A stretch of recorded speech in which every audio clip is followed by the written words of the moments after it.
Hey, what's going on YouTube? Today I'll be trying to work on fixing this Nintendo 64 that I got from eBay junk lot. Purchased about 14 of them. I've kind of fixed a few of them already. Started testing some of these, but today I wanted to record kind of going through and fixing or seeing if we can fix this AV issue. So as you can see here, try to turn it on. I get nothing. Give it one more attempt. I've tried to reinsert the jumper pack. Some of the times the pins on the jumper pack can get a little bit dirty. I've already went ahead and cleaned that. But from here on out, I'm going to try to go ahead and see if I can go ahead and open this up. Alright, so we got the Nintendo 64 ready to go. I mean, I already went ahead and opened it up. But to simply open it, I can go ahead and show it really quick. There's 6 screws that are located in the bottom, and these just require a 4.5 millimeter bit. It's a security bit for Nintendo consoles. You can probably get one on Amazon for about $5. Normally they're pretty cheap. I got mine through iFixit. It comes with pretty much a bunch of bits already for fixing electronics.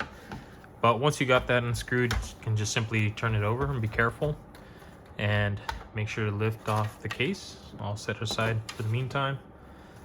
And here you can already see that it's pretty dirty. This is why we wear gloves. I mean, you'll be surprised what you find in these things. For the most part, this is pretty common. Sometimes you might find roaches and other little critters that have died inside here that cause shorts. So the next step that we're gonna have to end up doing is just simply removing this to see if there's any damage on the board itself. So let's go ahead and start unscrewing this.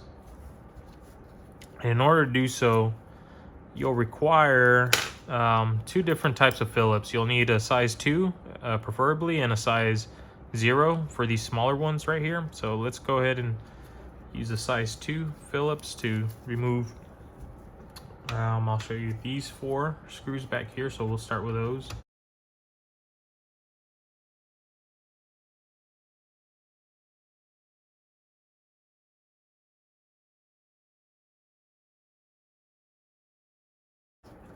So the next ones, there are, I believe, 5 screws that are located here. So these are 4, and the 5th one, oh, and the 6th one down here. So we're gonna go ahead and remove these as well.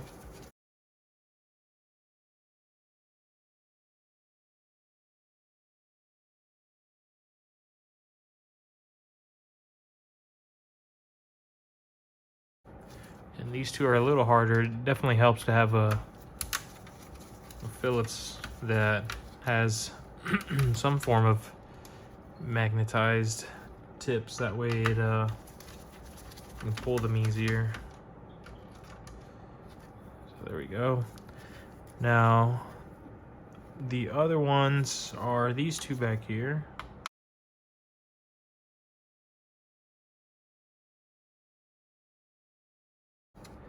Now I'm going to switch over to my size 0 Phillips, and these are to remove these 2 right here for the jumper.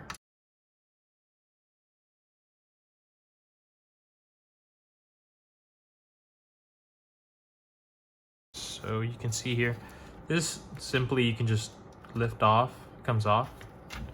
Other than that, it's pretty much the entire board here, as you can see. There is the plate underneath that is held down. You can remove this and leave it on there. I normally do that just when I'm testing.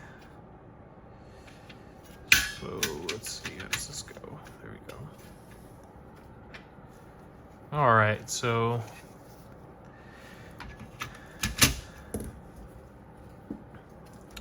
the next step, so that just frees up this piece, but we can set it back.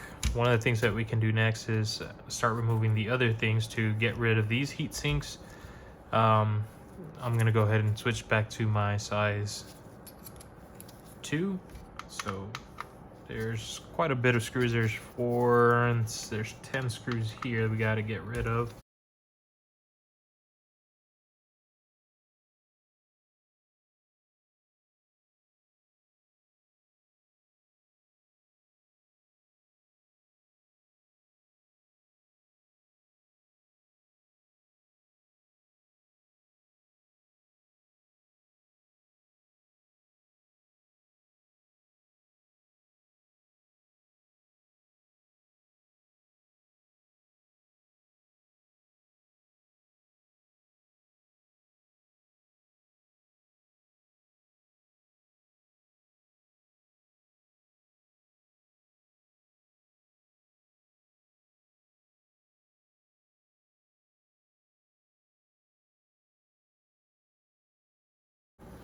Okay, once those 10 are out, the next things you'll need to remove are these two and then these last two.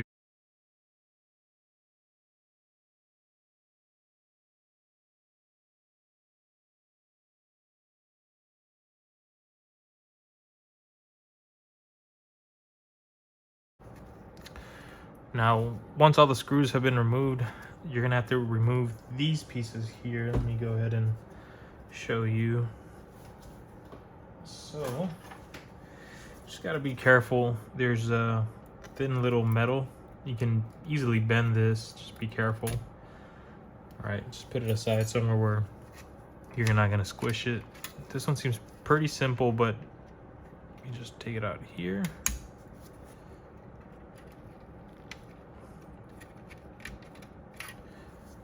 Okay, this one seems fairly stuck. Let me see if I can get it under.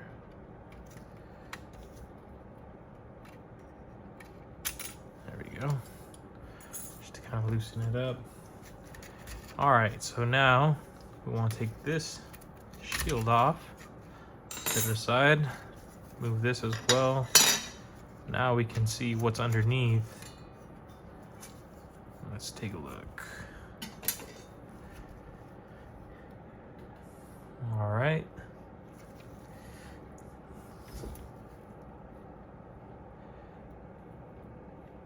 So, it means just like I mentioned, a lot of these tend to be dirty. Doesn't look like there's any liquid damage as far as I can tell. I can't see any corrosion anywhere. Let's go ahead and get rid of the base so that we can see the bottom of this. Let's just be careful. Put this to the side so we can go ahead and inspect the bottom of the circuits. Just more dust here.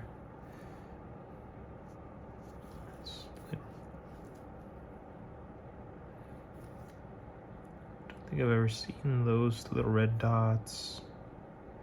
I don't think they cause any issues either.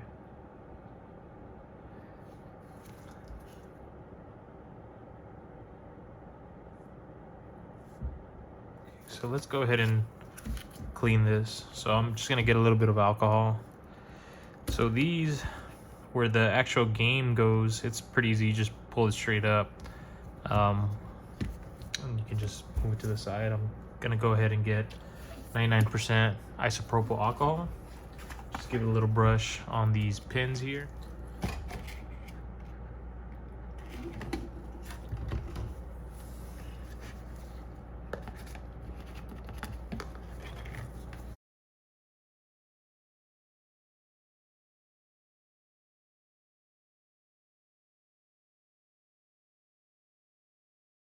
Just go ahead and clean this board. This is just simply a detailing brush. I mean, I can just go ahead and get a lot of this dust off.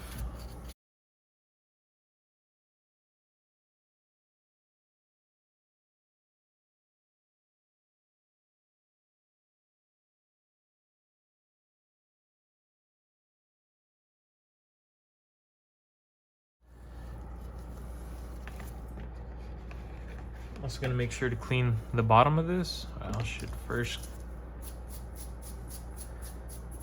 just gonna dust it real quick off camera. All right. come in here and just clean these pins carefully.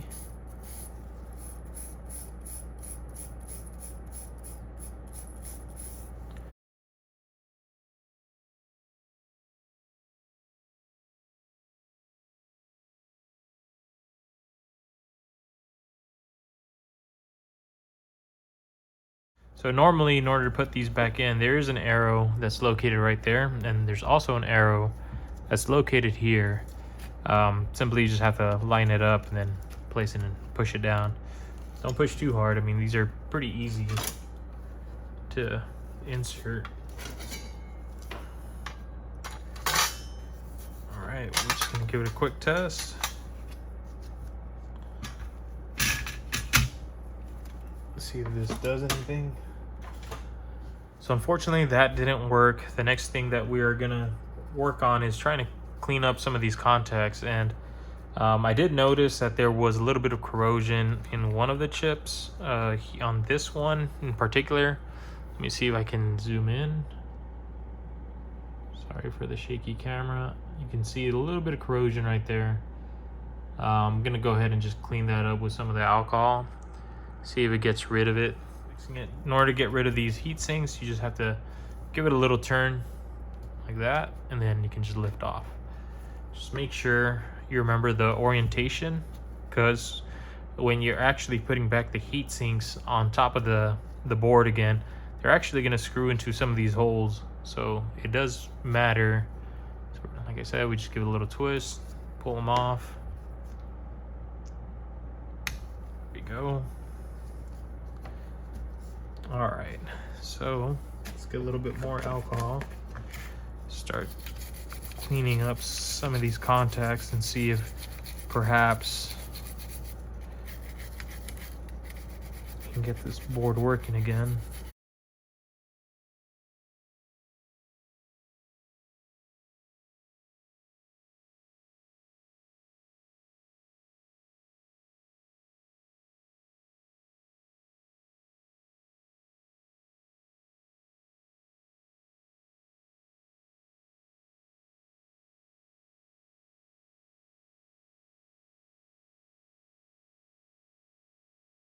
So it definitely looks like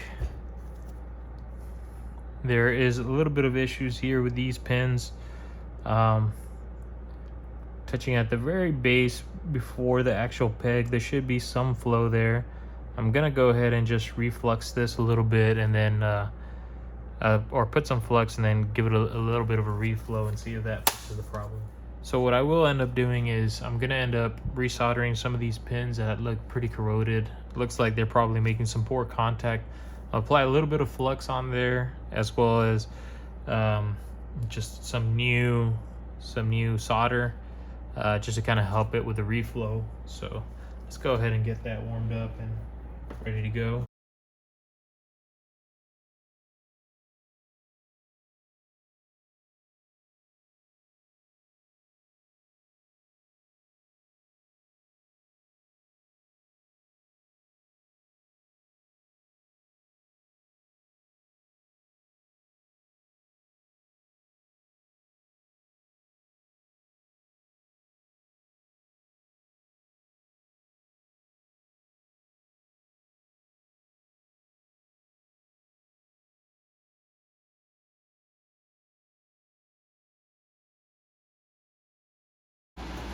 I'm gonna go ahead and clean this up with some alcohol.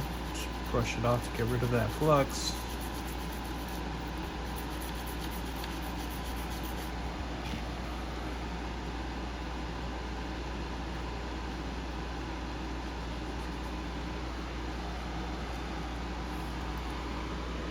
Let's take a look. We're gonna go ahead and see if there's actually a signal now. Test the base.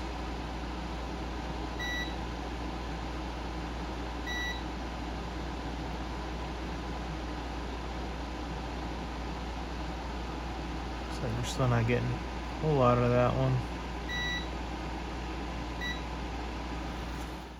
So I went ahead and did some changes off camera. Unfortunately, I didn't film myself doing this as I was struggling, and I wish I could have shown you through the whole process. but I was pretty convinced that this particular trace on this IC was not making contact to this other one over here. And one of the things that I noticed under a magnifying glass was that the pad from the PCB wasn't getting good contact with this one over here. What I ended up doing was just simply getting some wire. It's threaded wire, and I applied some flux and some solder to just kind of make it easier to solder onto the board. It was quite difficult seeing as how tiny it was. You can see here it's kind of sticking out a little leg there. I was able to bridge that connection, and once I was able to make that, I was getting a good contact, and it was making continuity with this other IC. All right, I got the Nintendo 64 all hooked up and ready to go, so let's test it out. And there we go. It seems to be working. Everything looks good. Just to show you, it's the same board and not some other one that I swapped out for. If this is something that you guys are interested in, I definitely buy a lot of broken systems from eBay junk, normally in lots. I tend to repair a couple of these. I'm not an expert by any means. I've been just kind of picking it up and learning it along the way, just based on other people's feedback as well as comments on Reddit or YouTube videos. But if there's something in particular that you would like to see, I can definitely try to record something in the future, but please make sure to just leave a comment below. Thanks, everyone.